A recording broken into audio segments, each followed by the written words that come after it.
যুক্তরাষ্ট্রের প্রযুক্তি খাতে 40 বিলিয়ন বা প্রায় 4,000 কোটি ডলার বিনিয়োগ করেছে তাইওয়ানের মাইক্রোচিপ প্রস্তুতকারী কোম্পানি TSMC। অ্যারিজোনা অঙ্গরাজ্যে প্রতিষ্ঠানটির বিশাল এক প্ল্যান্ট উদ্বোধনকালে এ ঘোষণা আসে।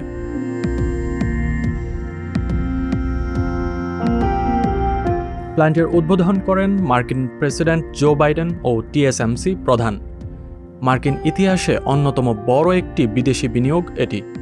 এই প্ল্যান্ট উদ্বোধনের মাধ্যমে যুক্তরাষ্ট্রের বিনিয়োগ 3 গুণ করল তাইওয়ানের কোম্পানিটি।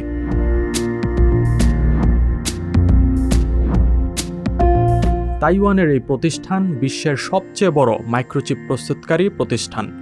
মার্কিন প্রযুক্তি প্রতিষ্ঠান অ্যাপল তাদের অন্যতম গ্রাহক।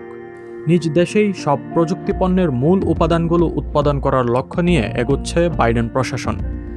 এই তালিকায় আছে স্মার্টফোন থেকে শুরু করে যুদ্ধবিমানের যন্ত্রপাতিও।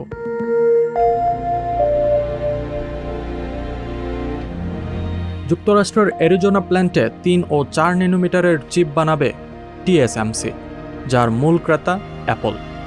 স্মার্টফোন, গাড়ি ও কৃত্রিম বুদ্ধিমত্তার জন্য মস্তিষ্ক হিসাবে বিবেচিত হয় এই সেমিকন্ডাক্টরটি। প্রতিষ্ঠানটির প্রধান মার্ক লিউ জানান, 2টি প্ল্যান্ট স্থাপন করবেন তারা। 2024 সালের মধ্যেই উৎপাদনে যাবে প্রথমটি। সব মিলিয়ে বিনিয়োগ হবে $40 বিলিয়ন।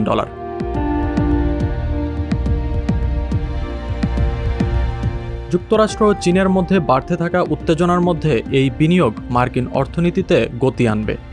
তাছাড়া দ্বন্দ্বের কারণে সৃষ্ট চিপ সংকট থেকে মুক্তি পাবে যুক্তরাষ্ট্র। এর আগে চীন থেকে প্রচুর চিপ আমদানি করত যুক্তরাষ্ট্র।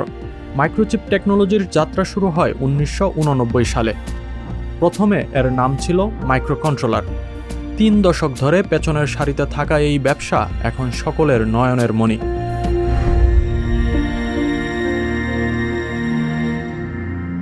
প্রযুক্তি পণ্যের উন্নয়ন ত্বরান্বিত হয় খুব দ্রুতই চিপের বৈশ্বিক চাহিদা বাড়তে শুরু করে। এই খাতে বিনিয়োগ করে অনেক আগ্রহী দেশ। তবে করোনা, রাশিয়া ইউক্রেন যুদ্ধ এবং চীন যুক্তরাষ্ট্র বাণিজ্য যুদ্ধের ফলে শুরু হয় চিপের স্বল্পতা।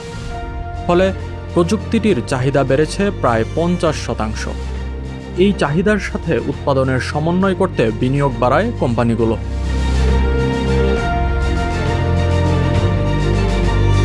TSMC, ইন্টেল ও স্যামসাংয়ের মতো কোম্পানিগুলো এই খাতের সবচেয়ে বড় অংশ নিয়ন্ত্রণ করে। পাশাপাশি ছোটখাটো কোম্পানিগুলো আছে সুবিধাজনক অবস্থায়। বলা হয়ে থাকে, এই ইন্ডাস্ট্রিকে যে দেশ হাতের মুঠোয় রাখতে পারবে সেই থাকবে বিশ্বের নেতৃত্বে। কারণ যার চিপ যত উন্নত, প্রযুক্তি ও সামরিক খাতে থাকবে তারই আধিপত্য। আসিফ মাহমুদ, ডেস্ক নিউজ, সংবাদ প্রকাশ। সংবাদ, ফিচার ও অনুষ্ঠানের জন্য ভিজিট করুন সংবাদ প্রকাশের ওয়েবসাইট এবং যুক্ত থাকুন ফেসবুক পেজ ও ইউটিউব চ্যানেলের সঙ্গে।